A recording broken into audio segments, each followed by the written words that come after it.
এখন চলছে wedding season. নেমন্তন্ন থাক বা না থাক, বাড়িতে তো আপনি এইভাবে করতে পারেন। তাহলে চলুন, অনুষ্ঠান বাড়ির স্টাইলে আজকে স্পেশাল মশলা সহ আজকে আপনাদের সামনে হাজির করব ইঁচড় চিংড়ি। আর আমি যেভাবে বানিয়েছি, আপনারাও যদি এরকমভাবে বানান এই স্পেশাল মশলা সহ, তাহলে কিন্তু অনুষ্ঠান বাড়ির চাইতেও আপনার সেরা স্বাদের ইঁচড় চিংড়ি আপনি নিজেই বানিয়ে নিতে পারবেন, তাও আবার ঘরে। তাহলে চলুন, দেরি না করে ঝটপট দেখে নিই আজকে আমাদের ইঁচড় চিংড়ি করতে কি কি লাগছে। ইঁচড় চিংড়ি সেহেতু ইঁচড় তো লাগছে।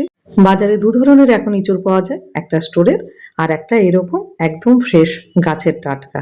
আমি বলবো এটা দিয়ে করতে, এর ইঁচড়টা খেতে ভালো হবে। এখানে আমি ছোট সাইজের দোকানে ইঁচড় নিয়ে নিয়েছি। আর চিংড়ি মাছ দিয়ে করব। চিংড়ি মাছ তো থাকছে। এখানে 500 গ্রাম গলদা চিংড়ি নিয়েছি, কিন্তু চিংড়িগুলো কিছু বড়, আবার কিছু একেবারেই ছোট। এই চিংড়ি মাছ যখন বাজার থেকে নিয়ে আসে তখন মনে হয় কত বড়, এই ছাড়ানোর পরে এরকম ছোট ছোট হয়ে যায়। এবার এখানে আমি 500 গ্রাম নিয়েছি। এবার আপনারা চাইলে সেখানে কোয়ান্টিটি বেশি কিংবা কম করতে পারেন। এবার এগুলোকে একটুখানি লবণ আর একটুখানি হলুদ দিয়ে মেখে রাখবো। হলুদ দিয়ে দিলাম। এবার মাছগুলোকে ভালো করে মাখিয়ে নেব।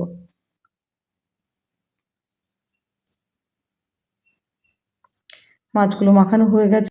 আর এখানে নিয়েছি দুটো মিডিয়াম সাইজের পেঁয়াজ, এখানে কুচিয়ে নিয়েছি। আর নিয়েছি একটা বড় সাইজের টমেটো, আর এই 25 গ্রাম মতো আদা এবং একটা বড় রসুন এখানে ছাড়িয়ে নিয়ে নিয়েছি। এবার বানিয়ে নিতে হবে একটা পেস্ট। নিয়ে নিলাম মিক্সিং জার, আর জারের মধ্যে রসুন আর আদাটা আগেই দিয়ে দিয়েছি। এবার দিয়ে দিলাম খানিকটা লঙ্কা, আর দিয়ে দেবো 4 থেকে 5 দানা কাজু, 1 চামচ মতো গোটা গোলমরিচ, আর দিয়ে দেবো 25 গ্রাম মতো কিশমিশ, আর দেবো 3খানা মতো শুকনো লঙ্কা। অল্প একটুখানি জল দিয়ে এবার এটাকে একটা ফাইন পেস্ট বানিয়ে নেব। পেস্ট বানানো হয়ে গেছে। এবার আমাদের দুটো পেস্ট লাগবে। এই পেস্টটা একটা বাটির মধ্যে ঢেলে রাখবো। এটা এক সাইডে রেখে আর একটা পেস্ট বানিয়ে নিতে হবে। ওই একই জারে টমেটোটাও এখানে পেস্ট করে নেব, কারণ দুটো পেস্ট আমাদের দরকার। এবার এটাও ভালো করে পেস্ট করে নেব। পেস্ট হয়ে গেছে। আর এদিকে ইঁচড়গুলোও কাটা হয়ে গেছে। ইঁচড়গুলো ডুম ডুম করে কেটেছি, না খুব ছোট না খুব বড়। খানিকটা জল দিয়ে নেব। এবার অল্প একটুখানি দিয়ে দেবো লবণ, কারণ একদম কচি, এর কষ ছাড়বে। আর দিয়ে দিলাম 1/2 চামচ মতো হলুদ।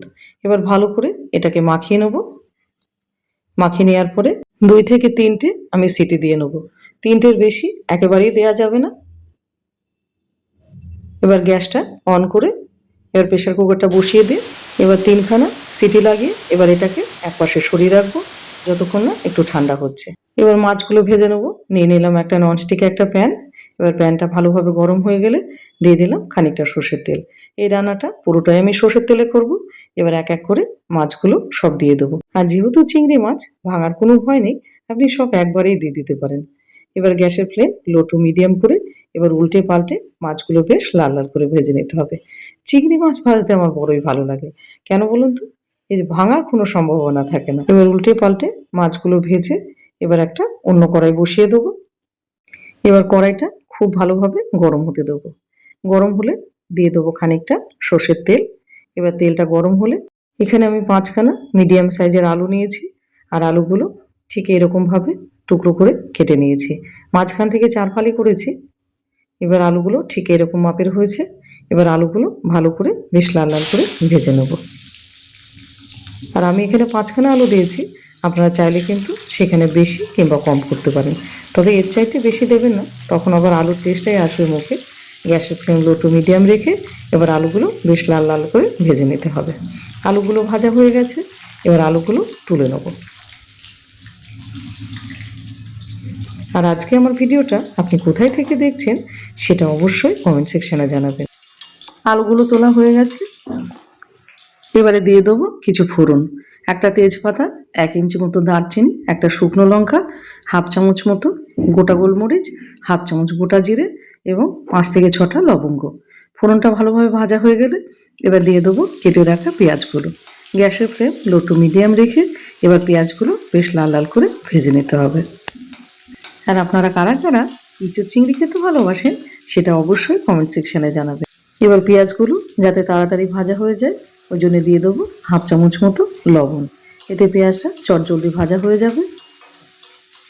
খুব বেশি লাল হবে না, আবার একেবারেও কাঁচা থাকবে না। আর এদিকে ইঁচড়ের জলটা ঝরিয়ে নিয়েছি, আর ইঁচড়গুলো কতখানি সেদ্ধ হয়েছে সেটা আপনাদের দেখিয়ে দিচ্ছি। এর চাইতে বেশি কিন্তু সেদ্ধ করা যাবে না। সেদ্ধ হয়ে গেছে, আবার এদিকে গোটা গোটাও থাকবে। কত সুন্দরভাবে সেদ্ধ করে নিয়েছি দেখুন। ঠিক এইরকমভাবে কিন্তু এঁচড়গুলো সেদ্ধ করে নিতে হবে। আর এদিকে পেঁয়াজগুলো ভাজা হয়ে গেছে, এর চাইতে বেশি আর আমরা ভাজবো না। খুব সুন্দরভাবে পেঁয়াজগুলো ভেজে নিলাম। এবার দিয়ে দেবো বেটে রাখা টমেটোটা। এবার টমেটোর পেস্টটা দেওয়ার পরে গ্যাসের ফ্লেম লো টু মিডিয়াম করে এবার এটা কিছুক্ষণ কষিয়ে নিতে হবে, যাতে টমেটোটা ভালোভাবে কষে যায়, কাঁচা গন্ধ যাতে না থাকে।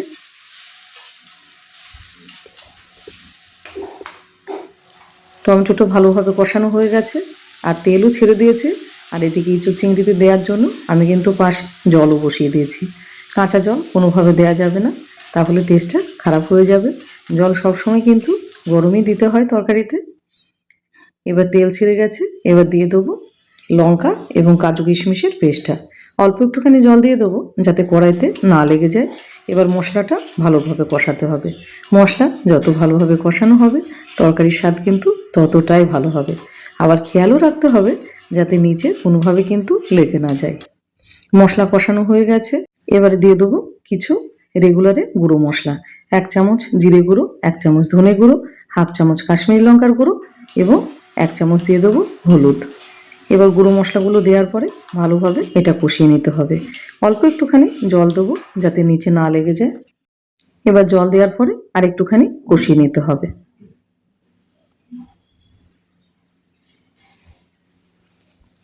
এবার ভালোভাবে কষানো হয়ে গেলে প্রথমে দিয়ে দেবো ভেজে রাখা আলুটা এবং পরে দেবো সিদ্ধ করে রাখা এঁচড়গুলো। এবার সবগুলো দেওয়ার পরে গ্যাসের ফ্লেম লো টু মিডিয়াম রেখে এবার এটা ভালোভাবে কষাতে হবে।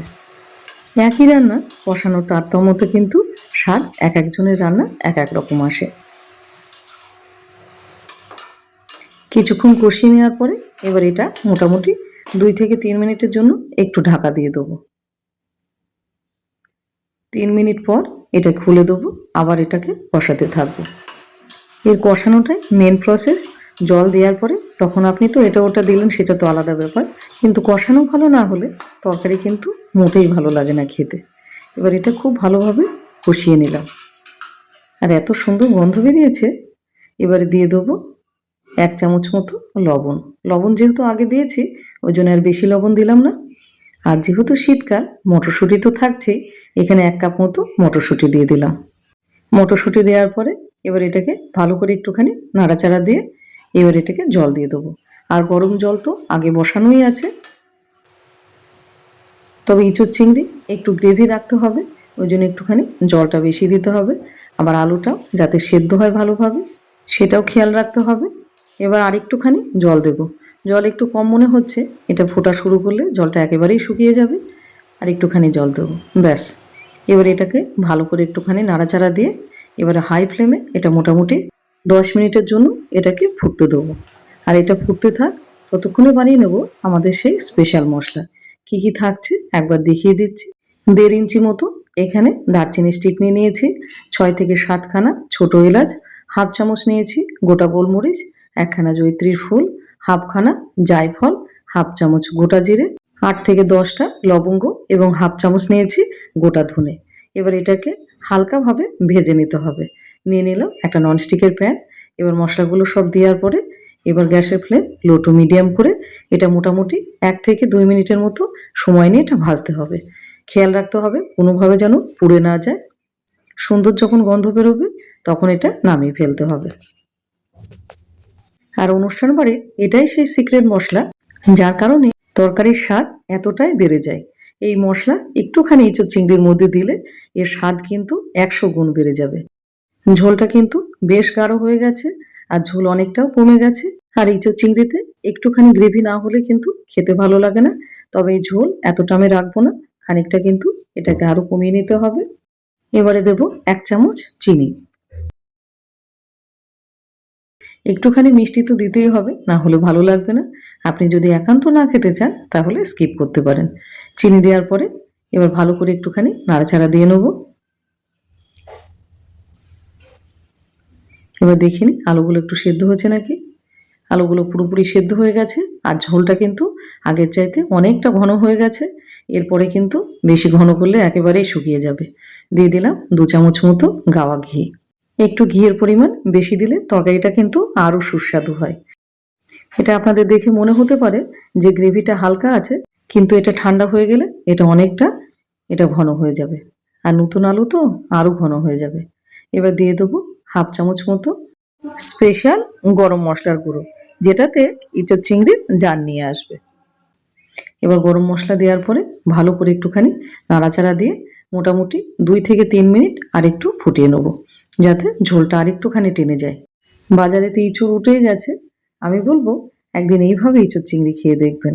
এতটাই সুস্বাদু হয় যে একবার খেলে আপনার বারবার খেতে ইচ্ছা করবে। এবার গ্যাসের ফ্লেম অফ করে দেবো।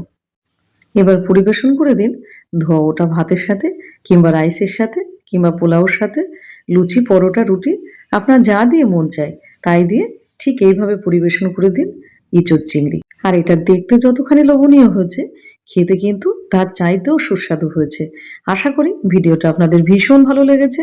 আর যদি ভালো লেগে থাকে অবশ্যই চ্যানেলটাকে সাবস্ক্রাইব করে আমার পাশে থাকবেন। আর হ্যাঁ, একটা সুন্দর করে কমেন্ট করতে ভুলবেন না, আর প্রচুর পরিমাণে শেয়ার করে দিন। তাহলে আজ আসি,